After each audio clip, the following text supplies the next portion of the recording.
네, 다음에 이 부당노동행위 유형은 이 옐로우독 컨트락트라고 이렇게 썼는데요. 이거를 전에는 이 옐로우독, 그러니까 이제 노랑 개잖아요. 그 누런 개, 누렁이. 그래서 이거를 그 환경계약이라고 이렇게 번역을 또 많이 했어요. 환경계약이라고 번역을 했는데, 이게 옐로우 덕이라는 게 그 누렁 개인데, 사실은 이제 진짜 개를 의미하는 건 아니죠. 그 개를 서로 사고 파는 그런 계약을 하는 것도 아니고, 그러니까 이게 뭐냐면 이 노란색이 의미하는 게 좀 비열하다란 뜻이에요. 그래서 이 우리가 이 예수의 최후의 만찬에서 그 유다, 가룟 유다죠. 예수를 팔은 가룟 유다가 입고 있었던 옷이 노란색이라고 합니다. 그래서 이 노란색이 어떤 좀 비열한, 아주 추저분한 그런 의미를 내포하게 됐다라고 하는데, 그래서 이 옐로우 더 컨트락트를 환경 계약이 아니라 또 이제 그 비열 계약이라고 이렇게 번역을 하기도 하고요. 최근에는 결국엔 이게 그 노동조합의 어떤 그 반대하는 그런 활동들을 의미하는 거니까, 그래서 이 반조합 계약이라는 용어들이 사용되고 있어요. 그래서 이 환경 계약, 비열 계약, 반조합 계약 있는데, 그냥 저희는 반조합 계약이라는 그런 표현을 좀 쓰기로 하죠. 네, 이 반조합 계약은요, 결국에 이 단결을 방해하는 행위라 단결을 좀 강제하는 그런 행위 유형으로 이렇게 좀 나누어 볼 수가 있습니다.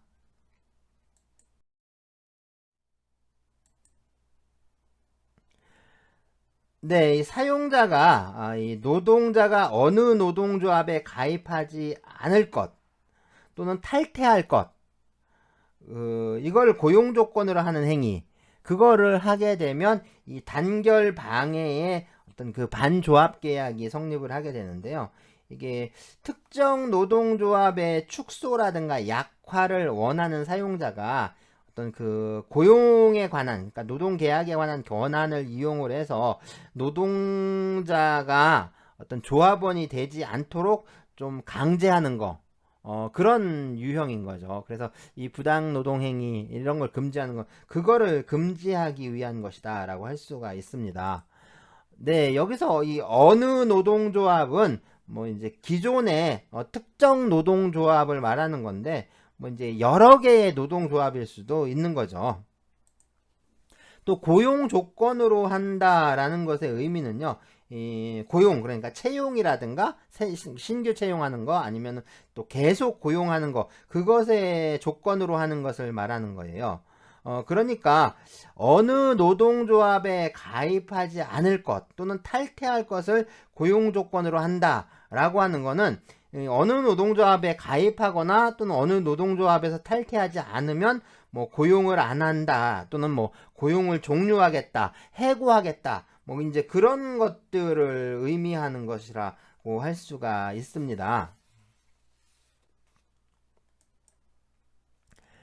네, 노동조합에 또 가입하지 않거나 또는 탈퇴하는 것을 이 고용조건으로 하는 그런 행위는요, 이 사용자의 행위죠. 그래서 이 사용자의 행위로서 사용자가 이 노동자에게 어떤 노동조합을 가입하지 않는 것 또는 이제 탈퇴하는 것을 고용 조건으로 하기로 이렇게 이제 또 뭐 약정을 한다거나, 보통 이제 서약서나 각서를 쓰고 그러잖아요. 뭐 그런 행위를 하자라고 또 제안을 하는 거. 그러니까 너 각서 써라, 뭐 서약서 제출해라, 뭐 이렇게 하는 거, 그런 거 이제 그렇게 이제 제안하는 것으로 성립을 하고, 뭐 거기에 대해서 그 노동자가 반드시 뭐 동의를 해야 된다, 뭐 아니면 약정을 해야 한다, 그때 가서 이게 성립하는 거 아닙니다. 그냥 이 사용자가 제안을 하면 되는 거고요. 약정이 이루어진 경우, 그러한 약정이 이루어지는 과정에 사용자의 압력이 또 어느 정도였느냐, 그런 약정을 노동자가 참 마지못해서 받아들였느냐, 뭐 이런 거 여부는 전혀 중요하지가 않은 거죠. 네, 다른 한편으로 보자면 이 노동조합을 조직하지 않을 것 또는 노동조합에 가입은 하더라도 뭐 적극적인 활동은 하지 않을 것, 뭐 이런 것들을 고용 조건으로 하는 경우, 이런 경우 소극적 활동의 경우인데, 이런 노동조합에 가입하지 않을 것 또는 탈퇴할 것을 고용 조건으로 하는 경우랑 마찬가지겠죠. 그러니까 여기에 준해서 반조합 계약의 어떤 부당 노동 행위가 된다라고 이렇게 해석을 할 수가 있습니다. 하지만 이 규정 역시 이 부당 노동 행위의 어떤 처벌 제도에 있어서는 이게 규정이 없으니까, 명문의 규정이 없기 때문에 이 처벌 대상으로서의 부당 노동 행위로 보기는 또 어렵다라고 이제 이렇게 할 수가 있는 거죠.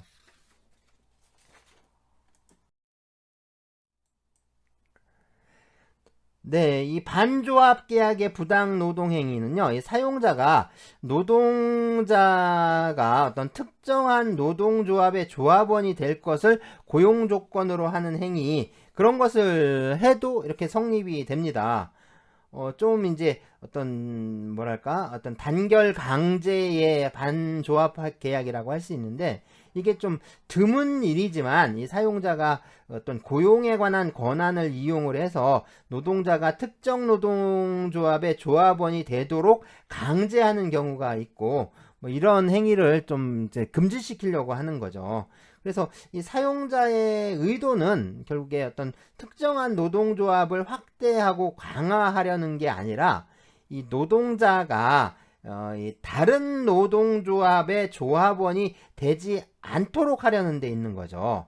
그래서 이 노동자가 특정한 노동조합의 조합원이 될 것을 추구한다라는 점에서 이 어느 노동조합의 조합원이 되지 않을 것을 추구하는 그런 이 단결 방해의 반조합 계약하고는 약간 좀 어떤 그렇죠. 이제 이게 포인트가 좀 다른 거죠. 포인트가 좀 다른 측면이 있습니다. 자, 그런데 여기서 말하는 특정한 노동조합은 결국에 이게 어용 노동조합을 의미하는 경우가 많겠죠. 그래서 이 노동조합의 이 자주성 같은 걸 좀 사용자들은 싫어합니다. 그러니까 이게 어용 노동조합이 아닌 이상 사용자가 노동자에게 그 조합원이 되라고 강제하지는 않을 것이다 라는 거죠. 그러니까 여기서 특정 노동조합은 어용 노조가 아니냐라고 하는데, 어쨌든 이 노동조합이라는 거는 그렇죠. 이 자주성이 있어야 됩니다. 그래서 이 자주성을 결여한 노동조합은 이게 노동조합이 아니니까, 이게 결국에는 법률상으로는 자주성은 있는데 어떤 자주성은 갖추긴 했지만 그 자주성이 좀 미약해서 이 사용자가 선호하는 그런 노동조합, 그렇죠. 사실상의 어떤 어용 노동조합을 말한다 라고 그렇게 이해할 수가 있는 거죠.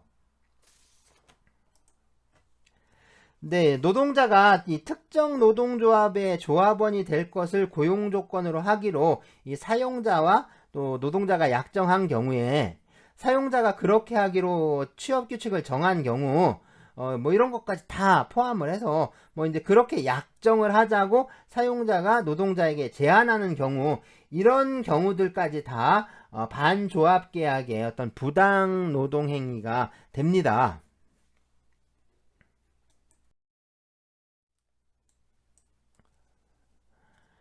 네, 노동조합이 이 해당 사업장에 종사하는 이 노동자의 3분의 2 이상을 대표하고 있을 때는 이 노동자가 그 노동조합의 조합원이 될 것을 고용 조건으로 하는 그런 단체 협약의 체결을 예외적으로 그런 경우에는 예외적으로 반조합 계약의 부당 노동 행위에 해당하지 않는다라고 하는데요. 네, 이렇게 규정하고 있죠. 이 노동자가 특정한 노동조합의 조합원이 될 것을 고용 조건으로 하더라도 뭐 이를 그 지배적인 노동조합과의 단체 협약을 체결하면서 그런 것을 이제 고용 조건으로 하는 경우에는 이건 적법한 행위로서 이제 허용이 되는 것이다라고 할 수 있습니다. 그래서 이제 유니온샵 이 조항은요, 노동조합이 그 해당 사업장에 종사하는 노동자의 3분의 2 이상을 대표하고 있어야 체결할 수 있어요. 그러니까 이제 해당 사업장에 종사하는 노동자의 3분의 2 이상을 대표하지 못하는 그런 노동조합이 이 유니온샵 조항을 체결하는 경우에는 반조합 계약의 부당 노동행위가 되는 거죠. 네, 이 노동조합과 이 사용자가 유니온샵 조항을 체결하는 경우에도 이 사용자는 이 노동자가 그 노동조합에서 제명된 것 또는 그 노동조합을 탈퇴해서 새로 노동조합을 조직하거나 다른 노동조합에 가입한 것을 이유로 어떤 신분상 불이익한 행위를 할 수가 없습니다.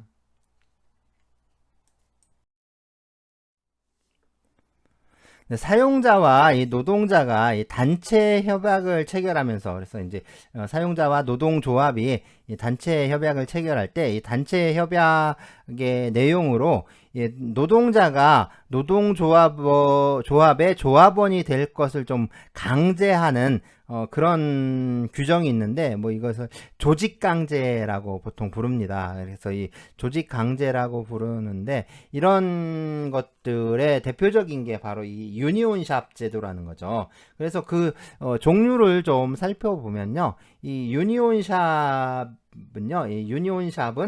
일단 사용자에 의해서 고용된 노동자는 일정한 기간 내에 그 노동조합에 가입해야 한다. 라고 이렇게 정한 그 단체 협약상의 조항을 말해요.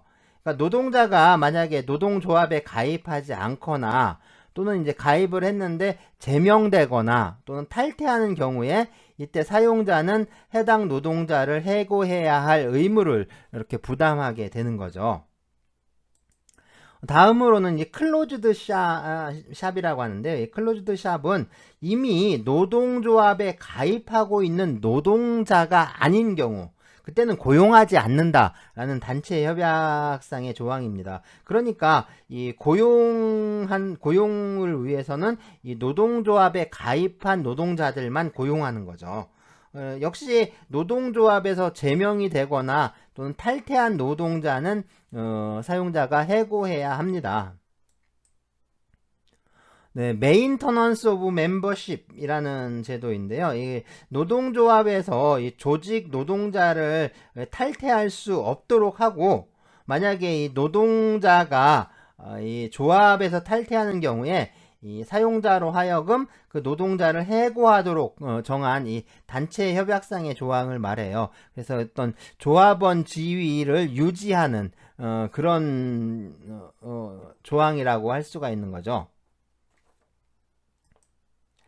네, 이제 연대금 조항과 뭐 협약 배제 조항이라는 게 있는데 이 연대금 조항이라는 건요. 이 조합원이 아닌 노동자 중에서 이제 노동조합에 가입한 조합원도 있고 가입하지 않은 노동자들도 있잖아요. 그러니까 이 노동조합에 가입하지 않은 노동자들에게 이 조합비 상당액의 연대금을 납부하도록 하는 겁니다. 그래서 이 연대금을 납부하지 않는 그런 사람들을 이제 해고하기로 이렇게 정한 게 이 연대금 약정이고요. 연대금 조항이고 그 다음에 협약 배제 조항은요.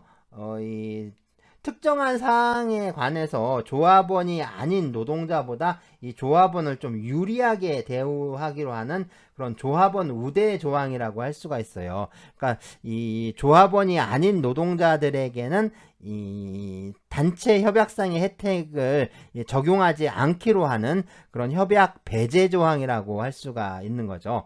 자, 이런 어떤 조직 강제 규정들을 두고 있는데 유니온샵이라는 건 결국에 이런 제도들을 말하는 거죠. 단체 교섭을 거부하는 경우에도 당연히 이제 부당 노동 행위가 성립하는데요. 그래서 사용자가 노동조합의 대표자 또는 노동조합으로부터 위임을 받은 자와의 단체 협약의 체결이나 그 밖에 단체 교섭을 정당한 이유 없이 거부하거나 해태하는 행위라고 설명을 하고 있습니다. 그래서 이 단체 교섭을 거부하거나 해태하는 행위를 말하는데, 이때 이제 이 해태는 적이라고 했죠. 이제 게을리한다라는 의미라고 했죠. 어쨌든 이것을 금지하는 취지는 이 헌법상 단체 교섭권을 이 사용자가 존중함으로써 뭐 이것을 이제 좀 실효적으로 보장하려는 데 있습니다. 그래서 이 단체 교섭을 거부한다라는 건요, 이 노동조합이 요구하는 그 단체 교섭에 응하지 않는 것을 말하고요. 여기에는 또 넓은 의미로 보자면 단체 교섭을 게을리하는 것도 포함이 됩니다. 그러니까 이 단체 교섭을 해태한다라고 하는 거는 그 형식상으로는 이 단체 교섭에 응하는데 이게 참 성실하게 임하지 않는 거, 그런 걸 말하는 거죠. 만약에 이 노동조합이 단체 교섭을 요구하더라도 이 정당한 이유가 있으면 이 단체 교섭을 거부할 수 있는데요. 그래서 이 정당한 교섭 거부의 이유가 되는지 안 되는지 그 여부는 이 단체 교섭의 주체, 뭐 대상, 방법이 좀 적법하냐, 뭐 아니냐, 뭐 이런 것들에 달려 있다라고 할 수가 있는 거죠. 예를 들어서 이 부당 노동행위 주체로서의 사용자가 아닌데도 이 노동조합이 뭐 교섭을 요구하는 거. 그 다음에 이 복수의 노동조합이 이 법률상 교섭창구 단일화가 좀 요구되고 있는데 각각 사용자에게 교섭을 요구하는 거. 그리고 단체 교섭의 대상이 되지 않는 사항을 요구 내용으로 하는 것. 그 다음에 적법하지 않거나 또는 불합리한 방법으로 교섭하자고 요구하는 것, 뭐 이런 것들에 대해서는 교섭 거부에 어떤 정당한 이유가 된다라고 할 수가 있죠. 그렇지만 뭐 예를 들어서 이 노동조합에 가입한 노동자가 소수라는 것, 또 이제 교섭위원회 그 사업장 노동자가 아닌 그 제3자가 포함되어 있다라는 이유, 또는 뭐 단체 교섭 대상이 되긴 하지만 사용자가 꺼리는 것을 노동조합의 요구 내용에 포함시켰다, 또 쟁의행위가 진행되고 있다, 뭐 이런 것들을 이유로 해서 교섭을 거부하는 것은 정당한 이유라고 볼 수가 없습니다. 사용자가 정당한 이유 없이 단체 교섭을 거부하는 행위를 한 이상 뭐 정당한 이유가 있다고 잘못 믿었더라도 뭐 부당 노동행위는 성립한다 라고 이제 할 수가 있는 거죠. 자, 정당한 이유 없이 단체 협약의 체결을 거부하는 것도 이 부당 노동행위가 되지만 이건 부당 노동행위가 되지만 이 단순히 단체 협약을 이행하지 않는 것은 이거는 부당 노동행위가 아니고 그 어떤 제한된 범위에서 그냥 처벌의 대상이 될 뿐입니다.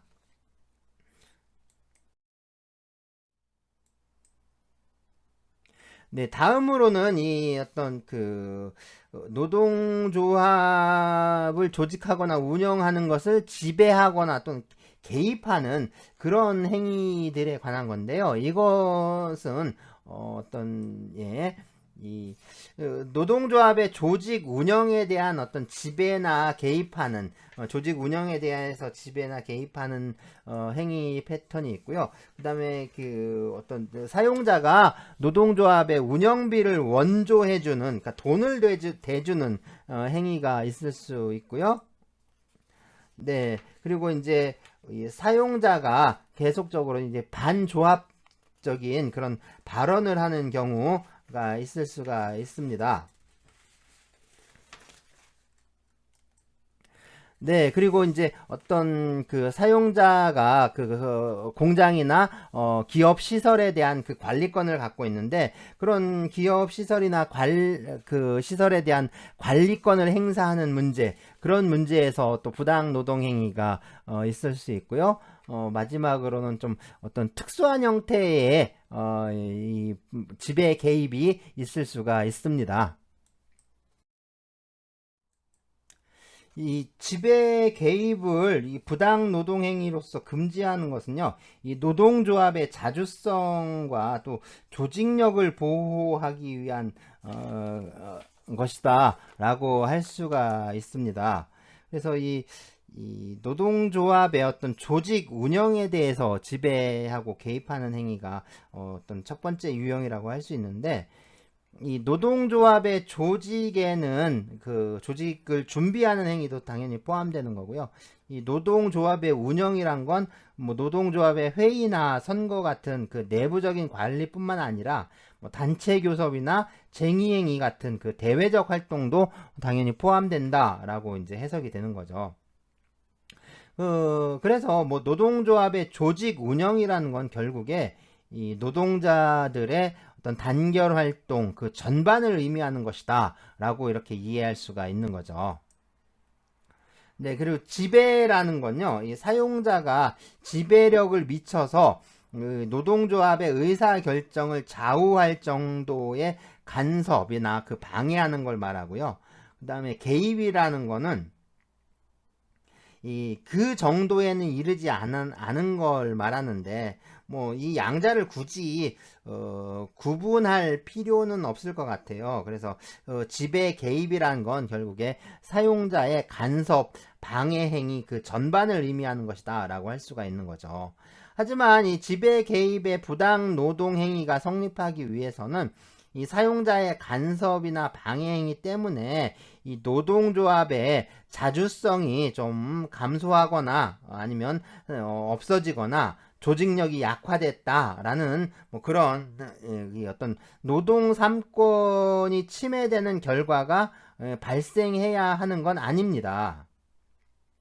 그래서 어떤 지배 간섭 뭐 이제 개입 행위로 인해서 그 정도까지 이렇게 나와야 되는 것은 아니라고 이렇게 판례는 판단하고 있고요.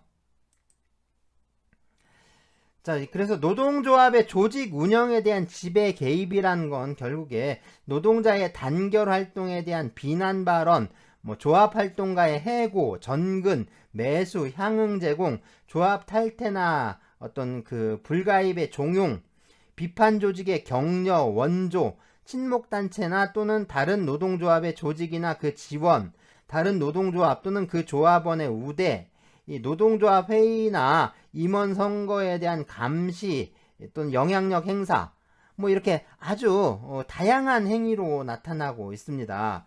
또 이 불이익 취급이나 단체 교섭 거부에 해당하면서 동시에 이런 지배 개입에 해당할 수도 있는 거죠.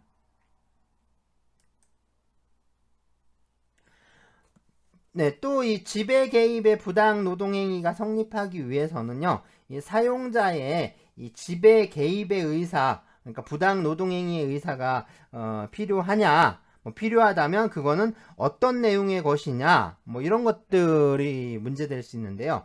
이 사용자의 행위가 좀 무의식적이고 반사적인 언동이 아니라 어떤 사람의 의사에 근거한 행위라는 점에서 무언가 의사를 필요로 하고 또 반면에 지배 개입의 부당 노동 행위는 결과의 발생을 요하지 않기 때문에 그 사용자가 결과를 인식할 필요는 없는 겁니다.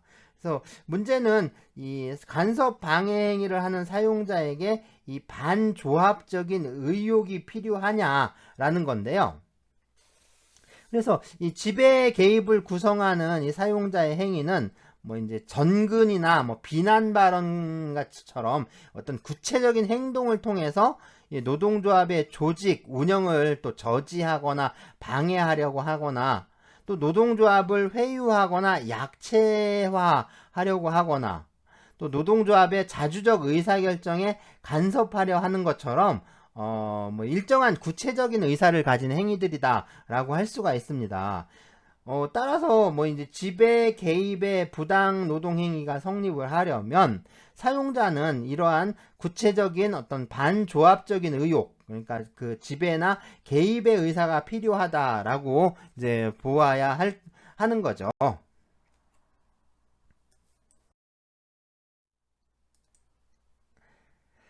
사용자가 이 노동조합의 전임자에게 이 급여를 지급하거나 이 노동조합의 운영비를 원조하는 경우에도 이 지배 개입의 부당 노동 행위가 성립이 되는데요. 이게 사용자가 이 노동조합의 운영비를 원조하는 행위는 이게 원래부터 이제 이게 지배 개입의 부당 노동 행위에 속한다라고 볼 수도 있었는데, 한편으로는 또 다른 이견이 있을 수가 있는 게, 이게 결국에는 그 노동조합이 어떤 교섭력을 통해서 또 협상력을 통해서 쟁취한 노동조합의 전리품 아니냐라는 그런 견해가 또 있을 수 있는 거죠. 그래서 이 행위가 이 어떤 이 노동조합의 자주성을 침해할 우려도 좀 높다. 그런 점을 또 특별히 또 강조한다라는 의미로서 어떻게 이제 별도로 이렇게 이제 규정을 만든 것이다라고 할 수가 있습니다. 어쨌든 이 문제의 경우에는 좀 대립하는 그런 측면이 있을 수가 있는 거죠. 첫 번째 문제가 이제 노동조합 전임자에 대해서 급여를 지급하는 문제인데, 이게 이제 그 운영비 원조의 부당 노동 행위에 좀 명시적으로 이제 포함시켜서 이제 지금 규정을 하고 있습니다. 이게 이제 사용자에 대한 벌칙 적용을 통해서 이 전임자 무급의 원칙이 잘 준수되게 하려는 건데요. 이 노동조합 전임자라는 거는 이 노동조합 업무를 전담하는 사람을 말하고요. 그리고 이 전임자에 대한 급여 지급을 하지 못하도록 이렇게 규정을 했습니다.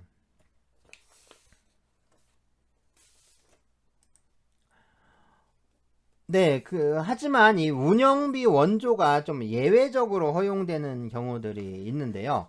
이게 이제 운영비 원조가 부당 노동 행위로 좀 금지가 되어 있긴 하지만, 이 노동조합법에 또 일정한 그 예외를 또 이렇게 명시적으로 또 규정하고 있습니다. 그래서 노동자가 이 노동시간 중에 유급 노동시간 면제 제도에 따른 그런 활동을 하는 거, 그리고 그거를 사용자가 허용한 경우, 그 다음에 노동자의 후생자금이나 또는 경제상의 불행이나 그 밖에 재해계 방지와 구제, 이런 것들을 위한 기금을 사용자가 기부하는 것, 그리고 최소한 규모의 노동조합 사무소를 사용자가 제공하는 것, 이런 것들은 이 운영비 원조의 이 부당 노동 행위에서 제외하고 있습니다.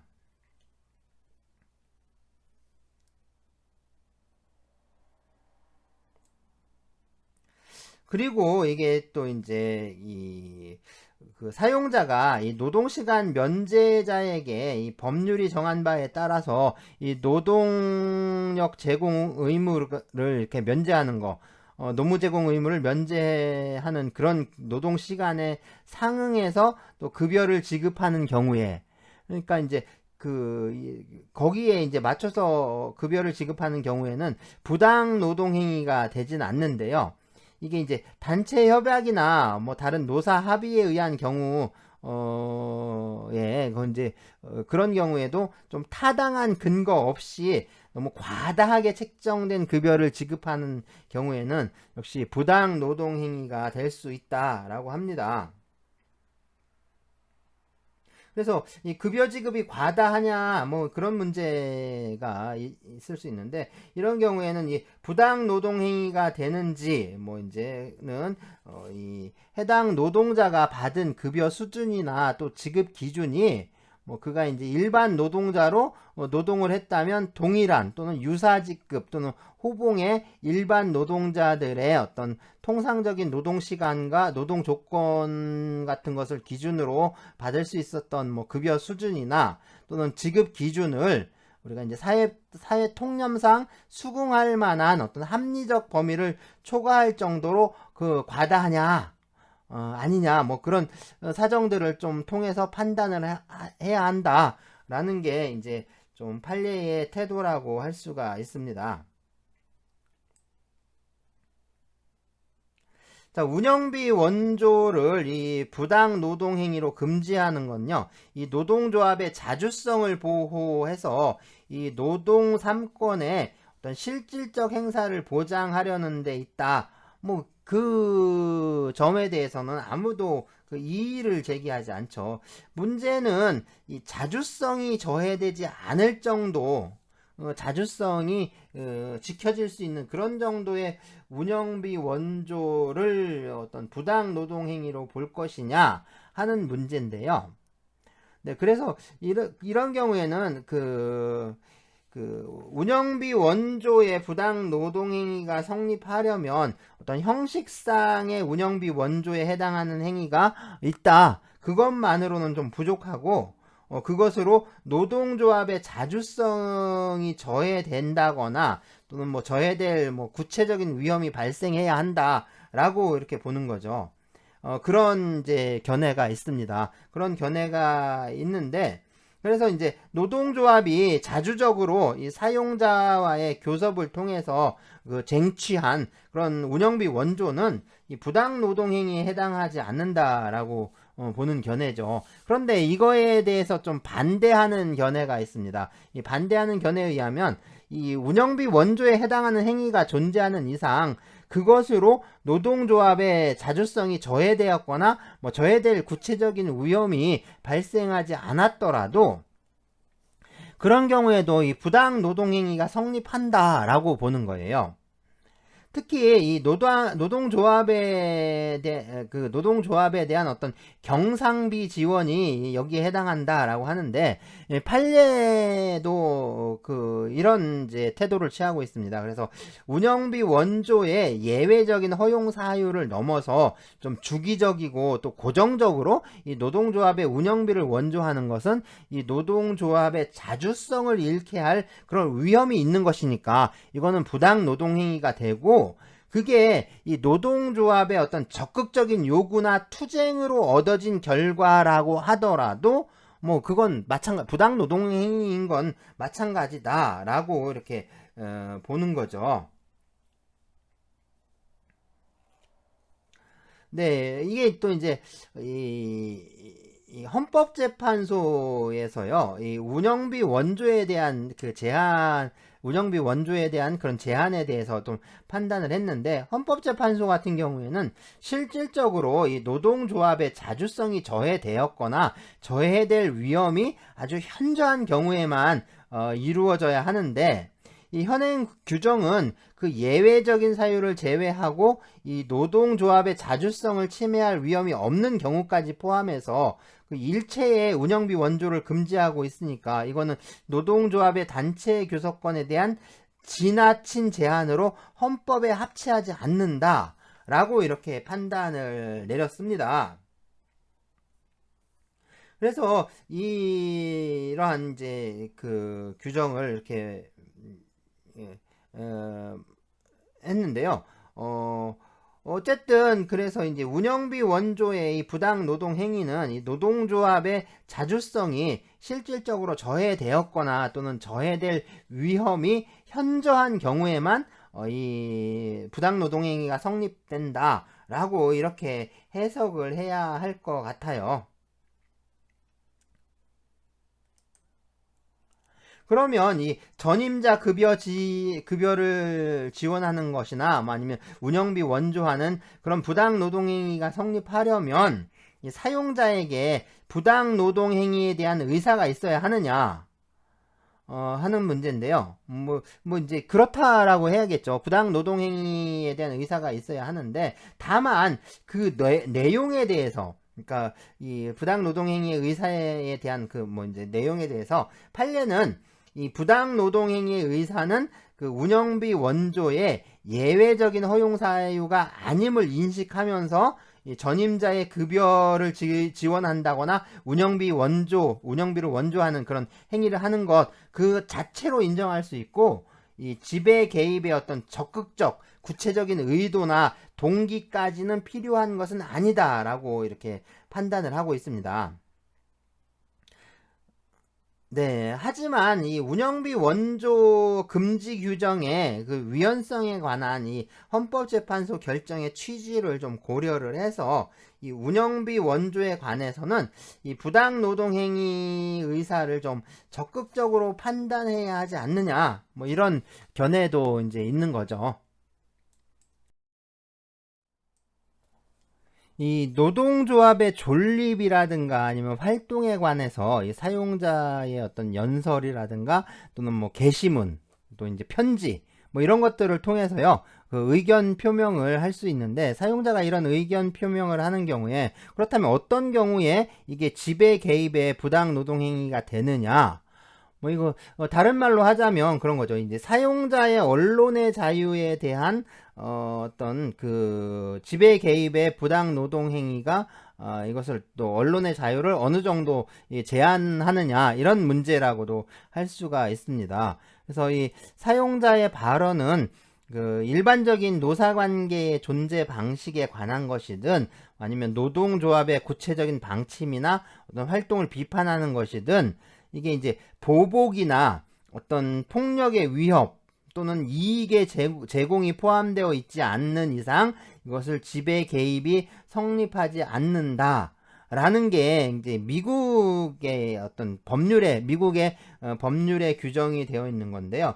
미국의 이제 테프트 하플리법 8조 C에서 이런 규정을 두고 있습니다.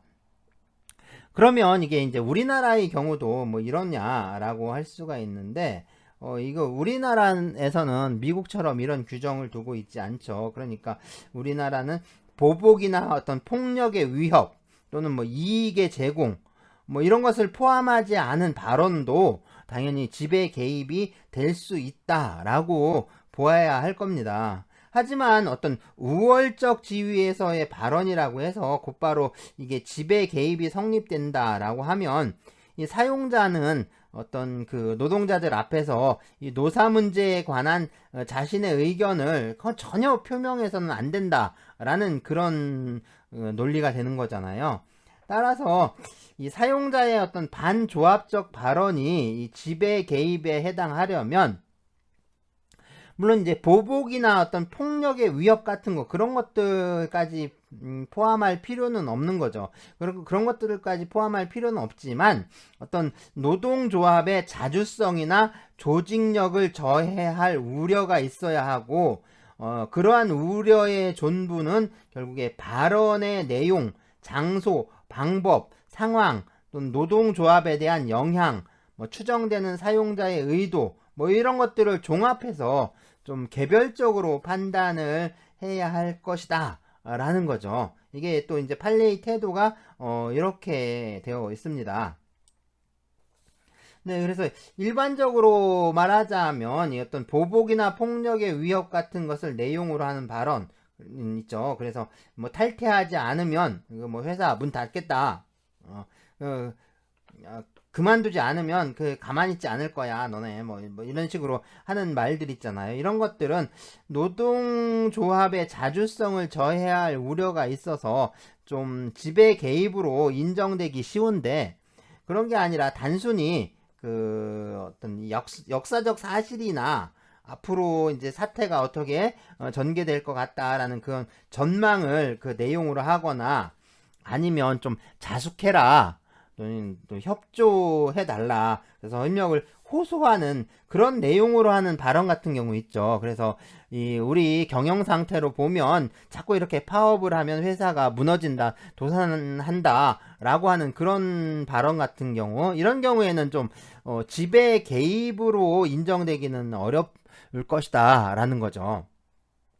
또 노동조합의 어떤 내부 운영 있죠. 그래서 뭐 상부단체 가입이라든가 통제권을 행사한다거나 뭐 조합 선거를 한다거나 뭐 회의를 개최하는 거, 이런 문제들에 대해서 어떤 부정적이고 또 간섭적인 발언을 하는 거는 이 노동조합의 내부 운영에 관한 어떤 노동자나 노동조합의 자주성, 독자성이 존중되어야 하는데, 그렇지 않은 거니까 이건 지배 개입으로 좀 인정될 수 있는 거죠. 그렇게 이제 좀 인정되기 쉬운 건데, 그 대신에 이 사용자를 상대로 하는 활동들 있죠.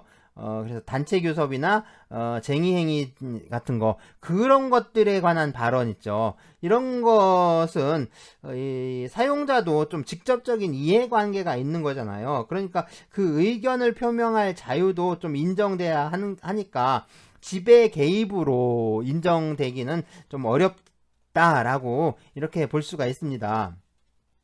그리고 이 사용자의 발언이 뭐 예를 들어서 사용자가 그 종업원 집회에서 좀 공식적으로 연설하는 것처럼 우월적인 지위에서 한 것이면 그 지배 개입으로 좀 인정되기가 쉽지만 어떤 그 종업원 개개인을 상대로 한 발언이라도 이게 그냥 그러니까 그런 경우죠. 이제 종업원을 상대로 한 발언인데 이게 그 개개인을 상대로 하는 그런 사석에서 그냥 서로 이렇게 대화를 하다가 우연히 그렇게 튀어나온 그런 발언이라고 하면 이런 경우에는 또 지배 개입으로 인정되기는 어려울 겁니다. 그러니까 그런 경우죠. 또 이제 또 보자면 외부에서 주최한 토론회 같은 데 참가를 해서 한 발언이라면 또 이제 지배 개입이 성립될 여지가 좀 드물지 않느냐 이런 거죠. 사용자의 발언으로 이 노동자의 단결이 약화돼서 내부 갈등이 야기되거나 활동이 위축되거나 또는 반대 세력의 활동이 증가하는 경우 뭐 이런 경우도 있을 수 있는 거잖아요. 그러니까 그런 경우에는 역시 지배 개입으로 좀 인정하기가 쉽다라고 할 수가 있습니다. 네, 이 판례는요. 이 회사 간부가 쟁의 행위의 어떤 적법성 여부라든가 회사나 노동자에게 미치는 그런 쟁의 행위의 영향 같은 것에 대해서 설명하는 행위는 뭐 거기에 보복의 위협이라든가 또는 이익 제공의 약속 같은 게 포함되어 있거나 또는 노동조합의 자주성을 해칠 수 있는 요소가 좀 연관이 되어 있지 않다면, 그러니까 그런 게 없다면 그거는 지배 개입이 성립하지 않는다라고 이렇게 봤습니다. 그래서 어떤 케이스였냐면 이 아주 파업이 임박한 그런 시점에서 회사 간부가 그러니까 이제 직원들을 상대로 해서 파업 관련된 그 순회 설명회를 하려고 건물에 이제 들어가려는 것을 이 노동조합이 좀 위력으로 저지를 해서 이 업무 방해죄로 기소된 사건이에요. 이제 이 사건에서 이 설명 행위가 업무에 해당하느냐 뭐 이것과 관련된 사안이라고 할 수가 있습니다.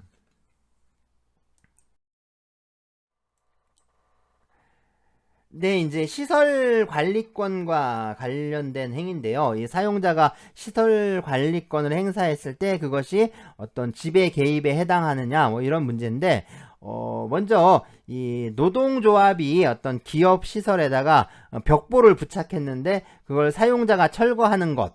그러니까 대자보 같은 걸 붙였는데 사용자가 그걸 떼는 거죠. 떼는 경우에 그게 이제 부당 노동 행위냐 이런 건데 이 노동조합의 집회를 위한 또 이제 그 기업 시설의 사용 신청을 허가하지 않는 거 이런 것들이 이제 어떻게 보면 대표적인 이 사용자의 시설 관리권 행사의 문제라고 할 수 있습니다. 그러면 이런 시설 관리권 행사가 어느 경우에 이게 지배 개입의 부당 노동 행위가 되느냐 뭐 이런 문제가 있는 거죠. 그래서 이 벽보 부착의 경우에는 이 기업 운영에 좀 특별한 지장을 초래하지 않는 이상 이게 이제 불가결한 조합 활동으로서 사용자가 이를 좀 수인해야 한다. 그걸 좀 받아들여야 한다. 라는 그런 태도가 있는데요. 그런 태도에 의하면 이 사용자의 철거는 이 정당한 조합 활동에 대한 방해이기 때문에 이거는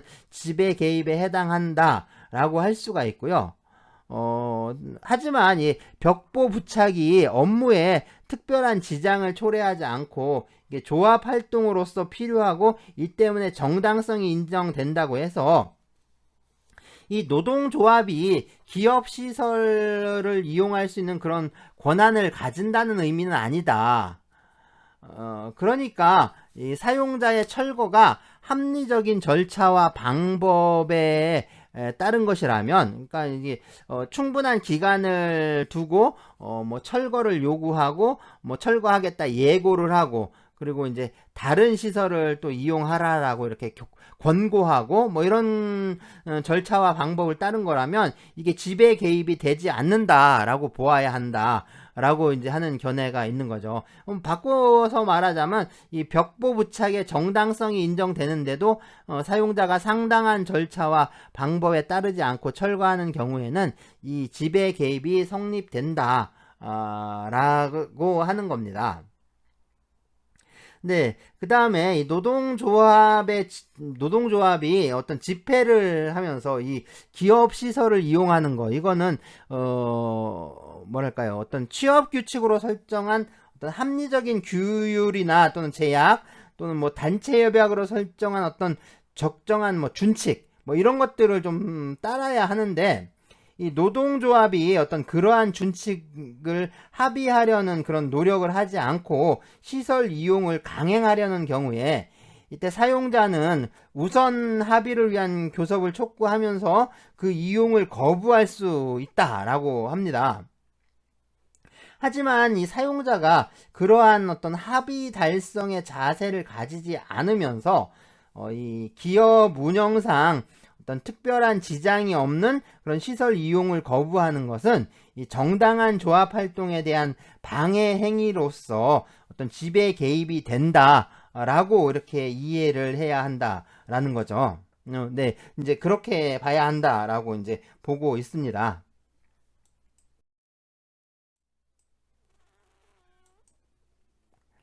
네, 좀 특수한 형태의 지배 개입인데 먼저 이 파업 참가자에 대한 어떤 임금 삭감이 있을 수 있죠. 그래서 파업에 참가한 노동자들의 임금을 삭감하는 거, 이거는 이 불이익 취급이라든가 또는 지배 개입의 부당 노동 행위가 될 수 있느냐, 뭐 이 문제인데, 이게 먼저 그 임금을 삭감한 게 적법한 것이냐, 그거에 이제 관련이 돼 있는 거죠. 그래서 적법한 삭감이라면 이 부당 노동행위의 의사가 인정되지 않아서 이 부당 노동행위가 성립되지 않지만, 이게 좀 위법한 삭감이라면 이 부당 노동행위의 의사가 추정되게 됩니다.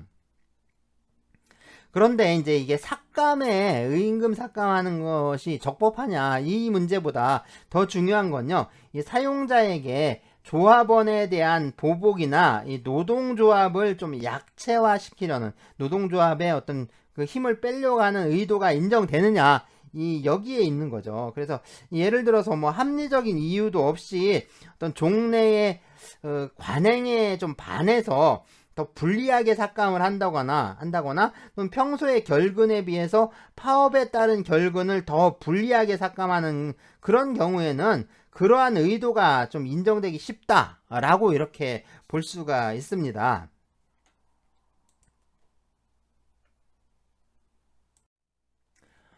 다음으로 이 사용자의 직장 폐쇄가 어떤 불이익 취급이나 또는 지배 개입에 부당 노동행위에 해당하느냐, 뭐 이게 또 문제가 될 수 있는데요.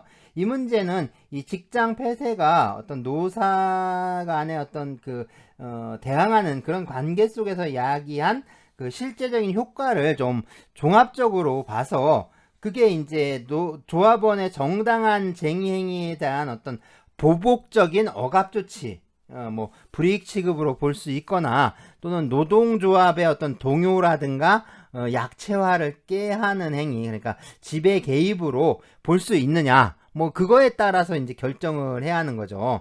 일반적으로 말하자면 어떤 그 대항적 또는 방어적 성격의 직장 폐쇄는 이게 부당 노동 행위로 인정되기가 좀 어려운데, 하지만 이 선제적 또 공격적 성격의 직장 폐쇄 또는 필요한 어떤 그 정도를 넘는 과잉의 방어 행위를 하는 경우에는 역시 이 노동조합을 약체화하려는 그런 의도라든가 어떤 조합원에 대한 보복의 의도가 좀 인정되기가 쉬운 거죠. 폐업하는 경우인데요. 이 노동조합이나 그 활동에 대한 혐오로 그 노동조합을 좀 괴멸시키기 위해서, 또는 어떤 사업 의욕을 상실했기 때문에 이 사업을 폐지하고 이 노동자들을 해고하는 것이 이 불이익 취급이나 아니면 지배 개입의 부당 노동 행위가 되느냐, 이게 문제가 될 수 있는데요. 이 부당 노동 행위의 금지로 이 사업 폐지나 또는 뭐 회사 해산의 자유까지 제한하거나 박탈되는 건 아닙니다. 그러니까 회사의 해산을 결의하고 정리 절차를 밟아가지고 사실상 사업 경영을 중단하는 거, 그러니까 이제 진정으로 좀 폐업하는 경우에는 그것이 어떤 반조합적인 동기에서 성립된 것이다라고 하더라도요. 그러니까 이제 노동조합이 보기 싫어서 폐업을 하는 거라 하고 하더라도 이게 이제 사업의 존속을 전제로 하는 그런 부당 노동 행위는 성립되지가 않는 거죠. 그러니까 이런 경우에는 뭐 노동위원회에서 그 노동자의 원직 복직을 이렇게 명할 수가 없는 겁니다.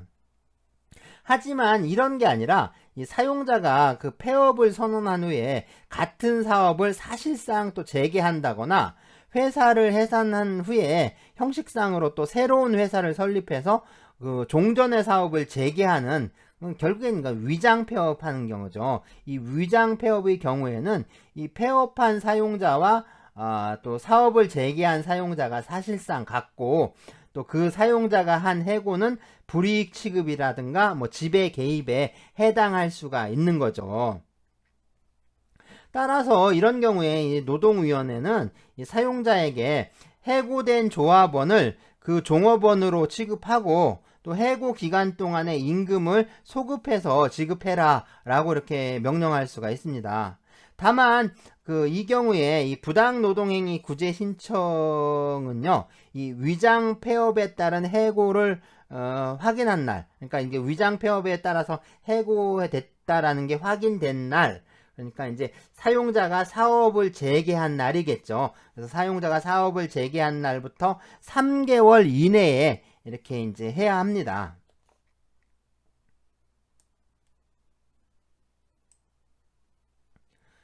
네, 이제 노사 관행을 또 이제 파기하는 경우가 있는데요. 뭐 예를 들어서 단체 교섭의 뭐 절차라든가 뭐 조합 활동의 절차, 뭐 조건, 편의 제공 뭐 이런 것들에 관해서 노사 간의 어떤 일정한 조치가 이 쌍방의 이 사실상의 뭐 양해 아래에 좀 장기간 반복되는 경우가 있잖아요. 이러한 어떤 노사 관계의 관행은 이게 또 일반적으로 이 뭐 노사 자치라든가 어떤 노사 관계의 안정이라는 관점에서 이 노사 간의 좀 자주적인 준칙의 일종으로 이렇게 존중되어야 한다라고 할 수 있는데, 이 당사자가 이거를 파기하려면 적어도 이제 상대방에게 그 합리적인 이유를 제시를 하고 그 어떤 준칙 변경에 합의하기 위한 그 노력을 해야 합니다. 따라서 이 사용자가 합리적인 이유를 제시하지도 않고 또 노동자와 합의하기 위한 노력도 하지 않고 이 노사 관행을 파기한다거나 또 해당 사항에 관해서 관행에 좀 반하는 조치를 하는 거, 이거는 결국에 노동조합 운영에 대한 방해 행위가 되는 거죠. 그래서 이게 지배 개입의 부당 노동 행위가 성립된다라고 할 수가 있습니다. 예를 들어서 이 사용자가 이 단체 협약에 따라서 뭐 그동안 제공해온 그 노동조합의 사무실을 일방적으로 폐쇄하는 거, 이거는 지배 개입의 부당 노동행위라고 할 수가 있죠. 하지만 이 사용자가 이 노동조합 사무실을 좀 제공하기로 한 어떤 단체 협약에 따라서 이 사무실 공간이라든가 또 책상, 의자, 뭐 전기시설, 뭐 이런 부대 시설을 제공하면서 뭐 이걸 넘어서 또 이제 전기요금도 또 지원해 온 그런 관행이 있었어요. 이런 관행이 있었지만 그게 구속력 있는 관행도 아니고 운영비 원조의 성격도 있으니까 이 사용자가 좀 전기요금 지원을 중단하는 거, 그거 자체는 좀 지배 개입에 해당하지 않는다라고 보는 이 판례도 있습니다. 네, 단체 협약의 해지 그 자체는요, 이게 이제 부당 노동 행위가 되진 않아요. 부당 노동 행위는 되지 않는데, 이 사용자가 이 단체 협약상 어떤 단체 교섭이나 조합 활동 같은 어떤 집단적 노동 관계의 그 운영 준칙에 관한 조항을 해지하는 거죠. 해지하는 건데, 이게 이제 노사 관행의 파기의 경우와 마찬가지로 어떤 이게 이제 상당한 절차를 좀 밟지 않았다면 이때는 이게 지배 개입에 해당할 수가 있습니다. 그래서 그런 경우에, 그러니까 단체 협약을 해지하는 것 그 자체가 부당 노동 행위다라고 할 수는 없지만 어떤 그런 뭐 있죠. 그 어떤 이게 다른 측면에서 보자면 어떤 사용자가 어떤 상당한 절차를 밟아서 그렇게 한 게 아니라면은 이게 또 지배 개입으로 볼 여지가 충분합니다.